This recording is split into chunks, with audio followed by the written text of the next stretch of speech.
السلام علیکم۔ سورہ فاتحہ۔ اعوذ باللہ من الشیطان الرجیم، بسم اللہ الرحمن الرحیم۔ تعارف۔ سورہ فاتحہ نہ صرف قرآن مجید کی موجودہ ترتیب میں سب سے پہلی سورت ہے، بلکہ یہ پہلی وہ سورت ہے جو مکمل طور پر نازل ہوئی۔ اس سے پہلے کوئی سورت پوری نازل نہیں ہوئی تھی، بلکہ بعض صورتوں کی کچھ آیتیں آئی تھیں۔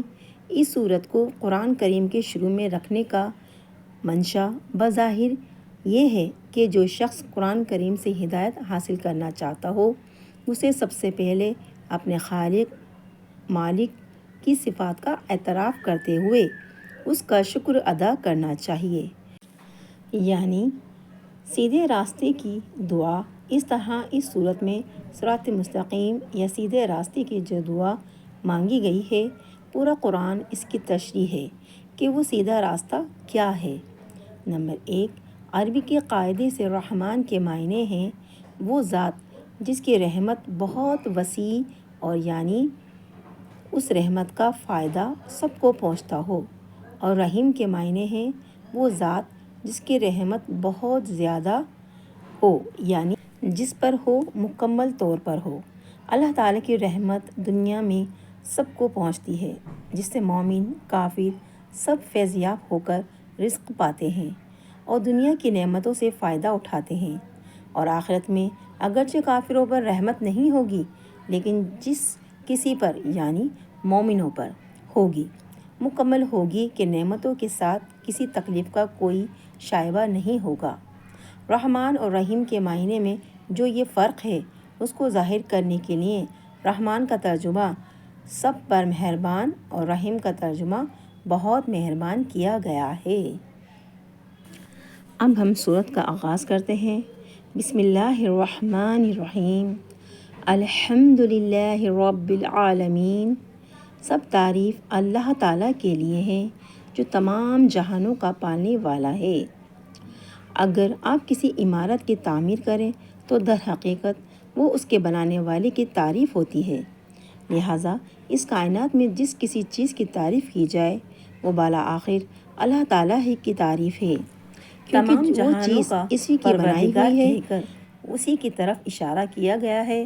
انسانوں کا جہان ہو یا جانوروں کا، سب کی تخلیق اور پرورش اللہ تعالیٰ ہی کا کام ہے، اور ان جہانوں میں جو کوئی چیز قابل تعریف ہے وہ اللہ تعالیٰ کی تخلیق اور شان کی وجہ سے ہے۔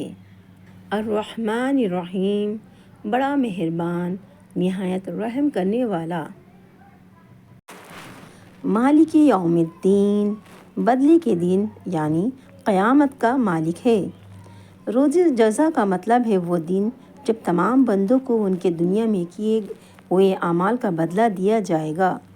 یوں تو روز جزا سے پہلے بھی کائنات کی ہر چیز کا اصلی مالک اللہ تعالیٰ ہے، لیکن خاص طور پر روز جزا کے مالک ہونے کا ذکر اس لیے کیا گیا کہ دنیا میں اللہ تعالیٰ نے ہی انسانوں کو بہت سی چیزوں کا مالک بنایا ہوا ہے۔ یہ ملکیت اگرچہ ناقص اور عارضی ہے، تاہم ظاہری صورت کے لحاظ سے ملکیت ہی ہے، لیکن قیامت کے دن جب اللہ تعالیٰ جزا و سزا کا مرحلہ آئے گا، یہ ناقص اور عارضی ملکیتیں بھی ختم ہو جائیں گی۔ اس وقت ظاہری ملکیت بھی اللہ تعالیٰ کے سوا کسی کی نہ ہوگی۔ ایاک نعبد و ایاک نستعین، ہم صرف تیری ہی عبادت کرتے ہیں اور صرف تجھ سے ہی مدد چاہتے ہیں۔